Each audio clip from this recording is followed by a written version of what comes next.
आज आप सुनेंगे मुंशी प्रेमचंद की लिखी कहानी बूढ़ी काकी। वाचन नीरजा शर्मा का है। बुढ़ापा बहुधा बचपन का पुनरागमन हुआ करता है। बूढ़ी काकी में जीवा स्वाद के सिवा और कोई चेष्टा शेष ना थी और ना अपने कष्टों की ओर आकर्षित करने का रोने के अतिरिक्त कोई दूसरा सहारा ही। समस्त इंद्रियां, नेत्र, हाथ और पैर जवाब दे चुके थे। पृथ्वी पर पड़ी रहती और घर वाले कोई बात उनकी इच्छा के प्रतिकूल करते, भोजन का समय टल जाता या उसका परिणाम पूर्ण ना होता अथवा बाजार से कोई वस्तु आती और ना मिलती तो ये रोने लगती थी। उनका रोना सिसकना साधारण रोना न था, वे गला फाड़ फाड़ कर रोती थी। उनके पतिदेव को स्वर्ग सिधारे कालांतर हो चुका था। बेटे तरुण हो होकर चल बसे थे। अब एक भतीजे के अलावा और कोई न था। उसी भतीजे के नाम उन्होंने अपनी सारी संपत्ति लिख दी। भतीजे ने सारी संपत्ति लिखाते समय खूब लंबे चौड़े वादे किए, किंतु वे सब वादे केवल कुली डिपो के दलालों के दिखाए हुए सब्ज बाग थे। यद्यपि उस संपत्ति की वार्षिक आय 150-200 रुपए से कम न थी, तथापि बूढ़ी काकी को पेट भर भोजन भी बड़ी कठिनाई से मिलता था। इसमें उनके भतीजे पंडित बुद्धिराम का अपराध था अथवा उनकी हरदांगिनी श्रीमती रूपा का इसका निर्णय करना सहज नहीं। बुद्धिराम स्वभाव के सज्जन थे, किंतु उसी समय तक जबकि उनके कोष पर आँच न आए। रूपा स्वभाव से तीव्र थी पर ईश्वर से डरती थी, अतएव बूढ़ी काकी को उसकी तीव्रता उतनी न खलती थी जितनी बुद्धिराम की भलमनसाहत। बुद्धिराम को कभी कभी अपने अत्याचार का खेद होता था। विचारते, किसी संपत्ति के कारण मैं इस समय भला मानुष बना बैठा हूँ। यदि भौतिक आश्वासन और सूखी सहानुभूति से स्थिति में सुधार हो सकता हो, उन्हें कदाचित कोई आपत्ति न होती, परंतु विशेष व्यय का भय उनकी सुचेष्टा को दबाए रखता था। यहाँ तक कि यदि द्वार पर कोई भला आदमी बैठा होता और बूढ़ी काकी उस समय अपना राग अलापने लगती तो वो आग हो जाते और घर में आकर उन्हें जोर से डांटते। लड़कों को बुड्ढों से स्वाभाविक विद्वेष होता ही है, और फिर जब माता पिता का ये रंग देखते तो वे बूढ़ी काकी को और सताया करते। कोई चुटकी काट कर भागता, कोई इन पर पानी की कुल्ली कर देता। काकी चीख मार कर रोती, परंतु ये बात प्रसिद्ध थी कि वो केवल खाने के लिए रोती हैं, अतएव उनके संताप और आर्तनाद पर कोई ध्यान नहीं देता था। हाँ, काकी क्रोधातुर होकर बच्चों को गालियां देने लगती तो रूपा घटनास्थल पर आ पहुंचती। इस भय से काकी अपनी जीवापान का कदाचित ही प्रयोग करती थी। यद्यपि उपद्रव शांति का ये उपाय रोने से कहीं अधिक उपयुक्त था। संपूर्ण परिवार में यदि काकी से किसी को अनुराग था तो वो बुद्धिराम की छोटी लड़की लाडली थी। लाडली अपने दोनों भाइयों के भय से अपने हिस्से की मिठाई चबैना बूढ़ी काकी के पास बैठकर खाया करती थी। यही उसका रक्षागार था, और यद्यपि काकी की शरण उनकी लोलुपता के कारण बहुत महंगी पड़ती थी, तथापि भाइयों के अन्याय से सुरक्षा कहीं सुलभ थी तो बस यही। इसी स्वार्थानुकूलता ने उन दोनों में सहानुभूति का आरोपण कर दिया था। रात का समय था। बुद्धिराम के द्वार पर शहनाई बज रही थी और गांव के बच्चों का झुंड विस्मयपूर्ण नेत्रों से गाने का रसास्वादन कर रहा था। चारपाइयों पर मेहमान विश्राम करते हुए नाइयों से मुक्कियां लगवा रहे थे। समीप खड़ा भाट विरुदावली सुना रहा था और कुछ भावज्ञ मेहमानों की वाह वाह पर ऐसा खुश हो रहा था मानो इस वाह वाह का यथार्थ में वही अधिकारी है। दो एक अंग्रेजी पढ़े हुए नवयुवक इन व्यवहारों से उदासीन थे। वे इस गंवार मंडली में बोलना अथवा सम्मिलित होना अपनी प्रतिष्ठा के प्रतिकूल समझते थे। आज बुद्धिराम के बड़े लड़के मुखराम का तिलक आया है। ये उसी का उत्सव है। घर के भीतर स्त्रियां गा रही थीं और रूपा मेहमानों के लिए भोजन में व्यस्त थी। भट्टियों पर कढ़ा चढ़ रहे थे। एक में पूड़ियाँ कचौड़ियाँ निकल रही थी, दूसरे में अन्य पकवान बनते थे। एक बड़े हंडे में मसालेदार तरकारी पक रही थी। घी और मसाले की शुद्धावर्धक सुगंधी चारों ओर फैली हुई थी। बूढ़ी काकी अपनी कोठरी में शोकमय विचार की भांति बैठी हुई थी। ये स्वाद मिश्रित सुगंधी उन्हें बेचैन कर रही थी। वे मन ही मन विचार कर रही थी, संभवतः मुझे पूड़ियाँ ना मिलेंगी। इतनी देर हो गई, कोई भोजन लेकर नहीं आया। मालूम होता है सब लोग भोजन कर चुके हैं, मेरे लिए कुछ ना बचा। ये सोचकर उन्हें रोना आया, परंतु अपशकुन के भय से वो रो ना सकी। कैसी सुगंधी है। अब मुझे कौन पूछता है। अरे जब रोटियों के ही लाले पड़े हैं, तब ऐसे भाग्य कहाँ कि भर पेट पूड़ियाँ मिलें। ये विचार कर उन्हें रोना आया। कलेजे में हुक सी उठने लगी, परंतु रूपा के भय से उन्होंने फिर मौन धारण कर लिया। बूढ़ी काकी देर तक इन्हीं दुखदायक विचारों में डूबी रही। घी और मसालों की सुगंधी रह रह कर मन को आपे से बाहर किए देती थी। मुंह में पानी भर भर आता था।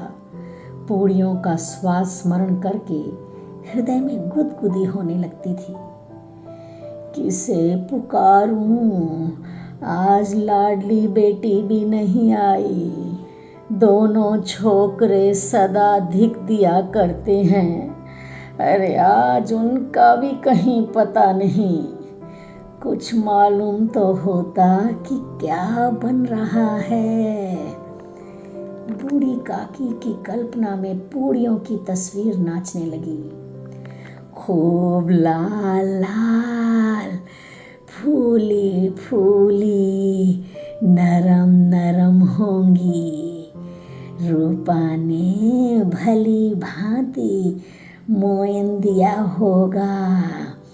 कचौड़ियों में अजवाइन और इलायची की महक आ रही होगी। हर एक पूड़ी मिलती तो ज़रा हाथ में लेकर देखती। क्यों ना चलकर कढ़ा के सामने ही बैठूं। पूड़ियाँ छन छन तैयार होंगी। कढ़ा से गरम गरम निकाल कर थाल में रखी जाती होंगी। फूल हम घर में भी सूंघ सकते हैं, परंतु वाटिका में कुछ और बात होती है। इस प्रकार निर्णय करके बूढ़ी काकी उकड़ू बैठकर हाथों के बल सरकती हुई बड़ी कठिनाई से चौखट से उतरी और धीरे धीरे रेंगती हुई कड़ा के पास जा बैठी। यहाँ आने पर उन्हें उतना ही धैर्य हुआ जितना भूखे कुत्ते को खाने वाले के सम्मुख बैठने में होता है। रूपा उस समय कार्यभार से उद्विग्न हो रही थी। कभी इस कोठी में जाती तो कभी उस कोठी में, कभी कढ़ा के पास जाती, कभी भंडार में जाती। किसी ने बाहर से आकर कहा, महाराज ठंडाई मांग रहे हैं। ठंडाई देने लगी। इतने में फिर किसी ने आकर कहा, भाट आया है, उसे कुछ दे दो। भाट के लिए सीधा निकाल रही थी कि एक तीसरे आदमी ने आकर पूछा, अभी भोजन तैयार होने में कितना विलंब है, जरा ढोल मजीरा उतार दो। बेचारी अकेली स्त्री दौड़ते दौड़ते व्याकुल हो रही थी, झुंझलाती थी, कुड़ती थी, परंतु क्रोध प्रकट करने का अवसर न पाती थी। भय होता कहीं पड़ोसी ने ये ना कहने लगे कि इतने में उबल पड़ी। प्यास से स्वयं कंठ सूख रहा था, गर्मी के मारे फूकी जाती थी, परंतु इतना अवकाश ना था कि जरा पानी पी ले अथवा पंखा लेकर झले। ये भी खटका था कि जरा आंख हटी और चीजों की लूट मची। इस अवस्था में उसने बूढ़ी काकी को कड़ाह के पास बैठा देखा तो जल गई। क्रोध न रुक सका। इसका भी ध्यान न रहा कि पड़ोसी ने बैठी हुई हैं, मन में क्या कहेंगी। पुरुषों में लोग सुनेंगे तो क्या कहेंगे। जिस प्रकार मेंढक केंचुए पर झपटता है, उसी प्रकार वो बूढ़ी काकी पर झपटी और उन्हें दोनों हाथों से झटक कर बोली, ऐसे पेट में आग लगे, पेट है या भाड़? कोठरी में बैठते हुए क्या दम घुटता था? अभी मेहमानों ने नहीं खाया, भगवान को भोग नहीं लगा, तब तक धैर्य ना हो सका, आकर छाती पर सवार हो गई। जल जाए ऐसी जीव, दिन भर खाती ना होती तो जाने किसकी हांडी में मुंह डालती। गांव देखेगा तो कहेगा कि बुढ़िया भर पेट खाने को नहीं पाती, तभी तो इस तरह मुंह बाई फिरती है। डायन ना मरे ना माचा छोड़े, नाम बेचने पर लगी है, नाक कटवा कर दम लेंगी। इतनी ठूसती है, न जाने कहाँ भस्म हो जाता है। भला चाहती हो तो जाकर कोठरी में बैठो, जब घर के लोग खाने लगेंगे तब तुम्हें भी मिलेगा। तुम कोई देवी नहीं हो कि चाहे किसी के मुंह में पानी ना जाए, परंतु तुम्हारी पूजा पहले ही हो जाए। बूढ़ी काकी ने सिर उठाया, न रोई न बोली, चुपचाप रेंगती हुई अपनी कोठरी में चली गई। आवाज ऐसी कठोर थी कि हृदय और मस्तिष्क की संपूर्ण शक्तियां, संपूर्ण विचार और संपूर्ण भार उसी ओर आकर्षित हो गए थे। नदी में जब कगार का कोई वृहद खंड कटकर गिरता है तो आसपास का जल समूह चारों ओर से उसी स्थान को पूरा करने के लिए दौड़ता है। भोजन तैयार हो गया है, आंगन में पत्तलें पड़ गई, मेहमान खाने लगे। स्त्रियों ने जोनार गीत गाना आरंभ कर दिया। मेहमानों के नाई और सेवकगण भी उसी मंडली के साथ किंतु कुछ हटकर भोजन करने बैठे थे। परंतु सभ्यतानुसार जब तक सब के सब खा न चुके कोई उठ नहीं सकता था। दो एक मेहमान जो कुछ पढ़े लिखे थे, सेवकों के दीर्घाहार पर झुंझला रहे थे। वे इस बंधन को व्यर्थ और बेकार की बात समझते थे। बूढ़ी काकी अपनी कोठरी में जाकर पश्चाताप कर रही थी कि मैं कहाँ से कहाँ आ गई। उन्हें रूपा पर क्रोध नहीं था, अपनी जल्दबाजी पर दुख था। सच्ची तो है, जब तक मेहमान लोग भोजन ना कर चुके होंगे, घर वाले भला कैसे खाएंगे। मुझसे इतनी देर भी ना रहा गया, सबके सामने पानी उतर गया। अब जब तक कोई बुलाने नहीं आएगा, नहीं जाऊंगी। मन ही मन इस प्रकार का विचार कर वो बुलाने की प्रतीक्षा करने लगी। परंतु घी की रुचिकर सुवास बड़ी धैर्य परीक्षक प्रतीत हो रही थी। उन्हें एक एक पल एक एक युग के समान मालूम होता था। अब पत्तल बिछ गई होंगी, अब मेहमान आ गए होंगे, लोग हाथ पैर धो रहे हैं, नाई पानी दे रहा है, मालूम होता है लोग खाने बैठ गए, जोनार गाया जा रहा है। विचार कर वो मन को बहलाने के लिए लेट गई। धीरे धीरे एक गीत गुनगुनाने लगी। उन्हें मालूम हुआ कि मुझे गाते देर हो गई। क्या इतनी देर तक लोग भोजन कर ही रहे होंगे? किसी की आवाज सुनाई नहीं देती। अवश्य ही लोग खा पी कर चले गए। मुझे कोई बुलाने नहीं आया। रूपा चिढ़ गई है, क्या जाने ना बुलाए। सोचती हो कि आप ही आवेंगी, वो कोई मेहमान तो नहीं जो उन्हें बुलाऊं। बूढ़ी काकी चलने को तैयार हुई। ये विश्वास कि 1 मिनट में पूड़ी और मसालेदार तरकारियां सामने आएंगी। उनकी स्वादेंद्रियों को गुदगुदाने लगा। उन्हें मन मन में तरह तरह के मंसूबे बांधे।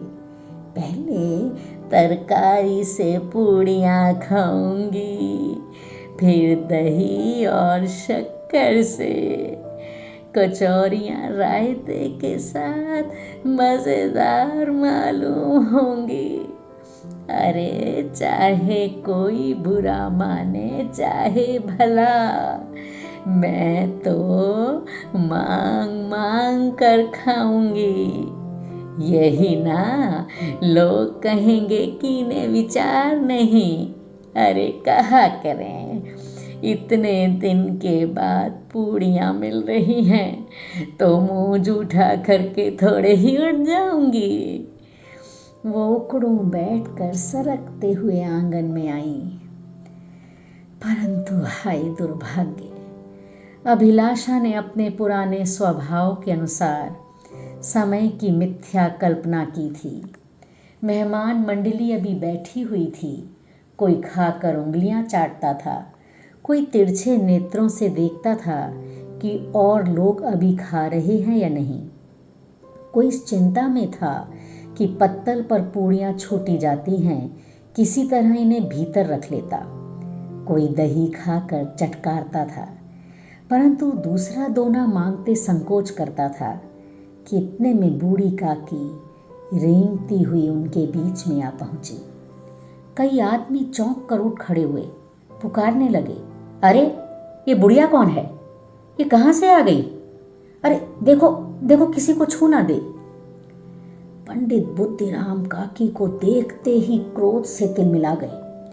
पूड़ियों का थाल लिए खड़े थे, थाल को जमीन पर पटक दिया और जिस प्रकार निर्दयी महाजन अपने किसी बेईमान और भगोड़े कर्जदार को देखते ही उसका टेंटुआ पकड़ लेता है, उसी तरह लपक कर उन्होंने काकी के दोनों हाथ पकड़े और घसीटते हुए लाकर उन्हें अंधेरी कोठरी में धम से पटक दिया। आशा रूपी वाटिका लू के एक झोंके में विनष्ट हो गई। मेहमानों ने भोजन किया, घर वालों ने भोजन किया, बाजे वाले, धोबी, चमार भी भोजन कर चुके, परंतु बूढ़ी काकी को किसी ने ना पूछा।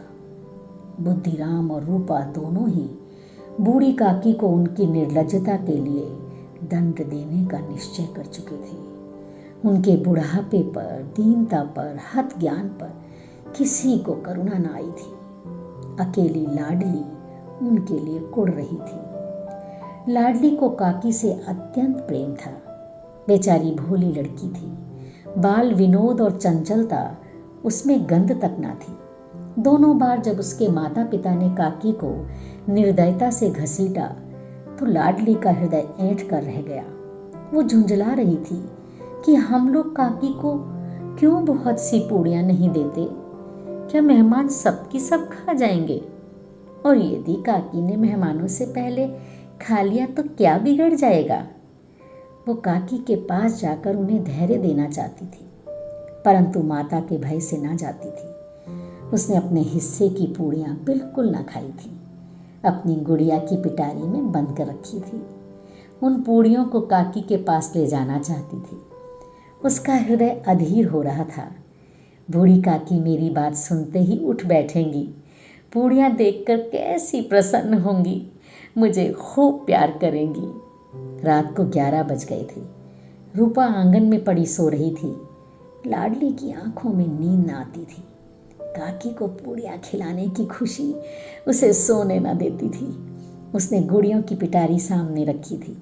जब विश्वास हो गया कि अम्मा सो रही हैं, तो वो चुपके से उठी और विचारने लगी, कैसे चलूं? चारों ओर अंधेरा था, केवल चूल्हों में आग चमक रही थी और चूल्हों के पास एक कुत्ता लेटा हुआ था। लाडली की दृष्टि सामने वाले नीम पर गई। उसे मालूम हुआ कि उस पर हनुमान जी बैठे हुए हैं। उनकी पूंछ, उनकी गदा वो स्पष्ट दिखलाई दे रही है। मारे भय कि उसने आंखें बंद कर ली। इतने में कुत्ता उठ बैठा। लाडली को ढाढ़स हुआ। कई सोए हुए मनुष्यों के बदले एक भागता हुआ कुत्ता उसके लिए अधिक धैर्य का कारण हुआ।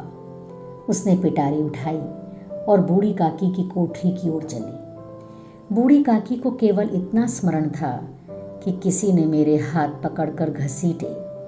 फिर ऐसा मालूम हुआ कि जैसे कोई पहाड़ पर उड़ाए लिया जाता है। उनके पैर बार बार पत्थरों से टकराए। तब किसी ने उन्हें पहाड़ पर से पटका।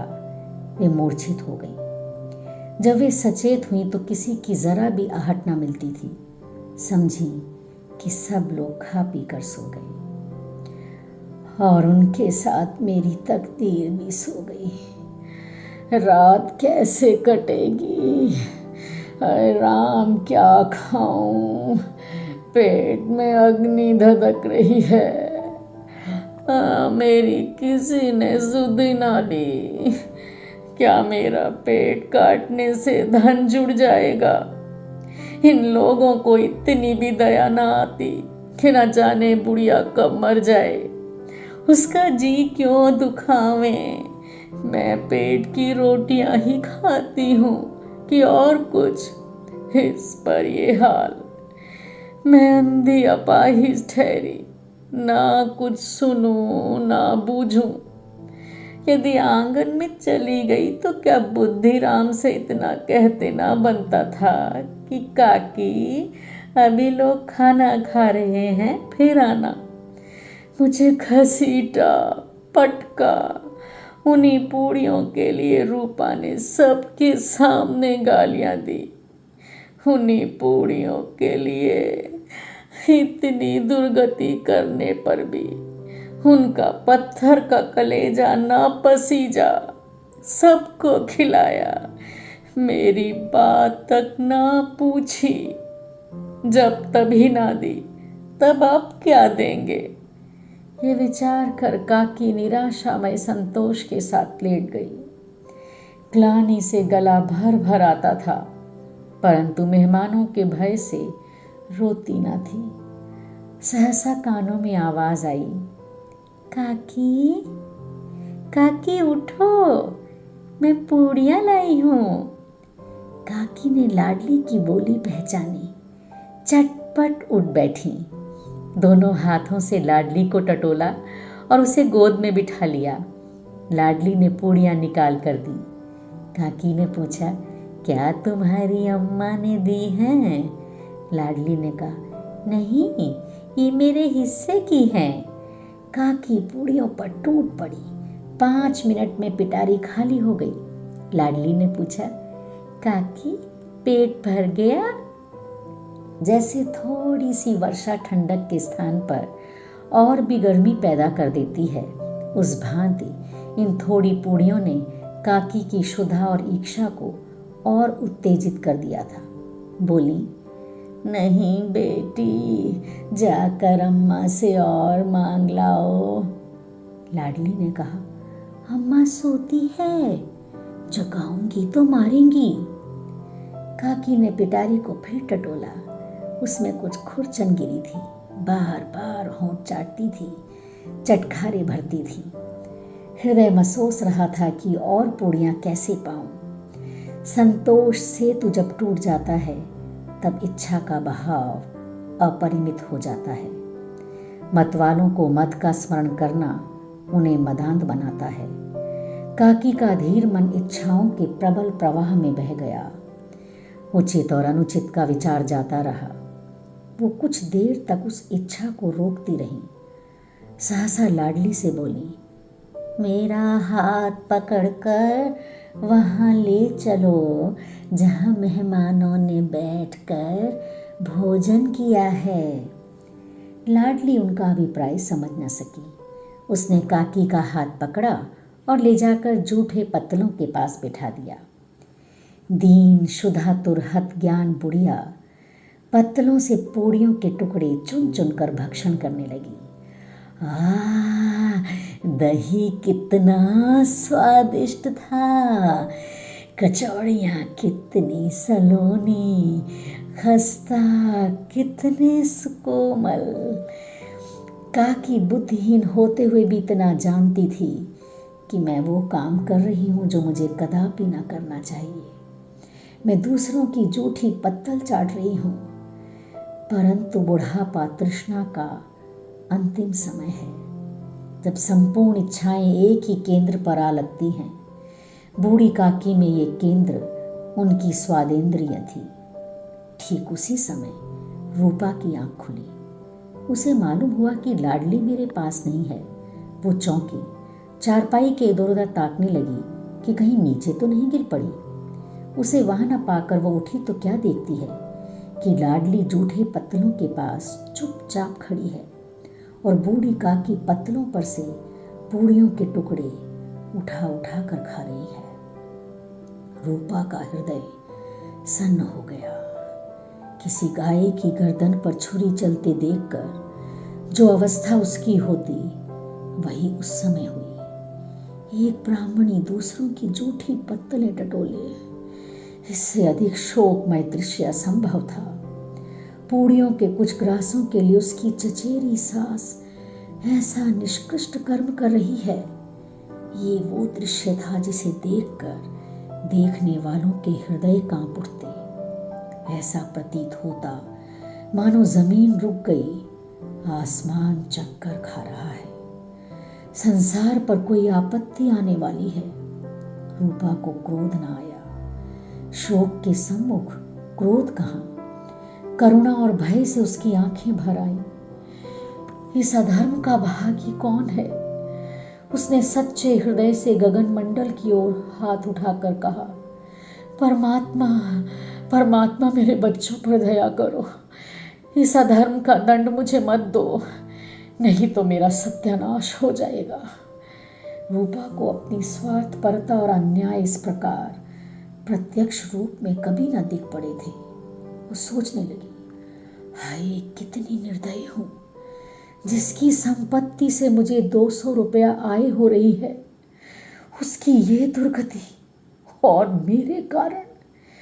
हे दयामय भगवान, मुझसे बड़ी भारी चूक हुई है, मुझे क्षमा करो। आज मेरे बेटे का तिलक था, सैकड़ों मनुष्यों ने भोजन पाया, मैं उनके इशारों की दासी बनी रही, अपने नाम के लिए सैकड़ों रुपए व्यय कर दिए, परंतु जिसकी बदौलत हजारों रुपए खाए, उसे इस उत्सव में भी भरपेट भोजन न दे सकी। केवल इसी कारण तो वो वृद्धा असहाय है। रूपा ने दिया जलाया, अपने भंडार का द्वार खोला और एक थाली में संपूर्ण सामग्रियां सजाकर बूढ़ी काकी की ओर चली। आधी रात जा चुकी थी। आकाश पर तारों के थाल सजे हुए थे और उन पर बैठे हुए देवगण स्वर्गीय पदार्थ सजा रहे थे, परंतु उसमें किसी को वो परमानंद प्राप्त न हो सकता था जो बूढ़ी काकी को अपने सम्मुख थाल देखकर प्राप्त हुआ। रूपा ने कंठारुद्ध स्वर में कहा, काकी, काकी उठो, भोजन कर लो। मुझसे आज बड़ी भूल हुई, उसका बुरा ना मानना। परमात्मा से प्रार्थना कर दो कि वो मेरा अपराध क्षमा कर दें। भोले भोले बच्चों की भांति जो मिठाइयाँ पाकर मार और तिरस्कार सब भूल जाता है, बूढ़ी काकी वैसे ही सब भुलाकर बैठी हुई खाना खा रही थी। उनके एक एक रोए से सच्ची सदिच्छाएं निकल रही थी और रूपा बैठी स्वर्गीय दृश्य का आनंद लेने में निमग्न थी। अभी आपने सुनी मुंशी प्रेमचंद द्वारा लिखी कहानी बूढ़ी काकी। वाचन नीरजा शर्मा का था।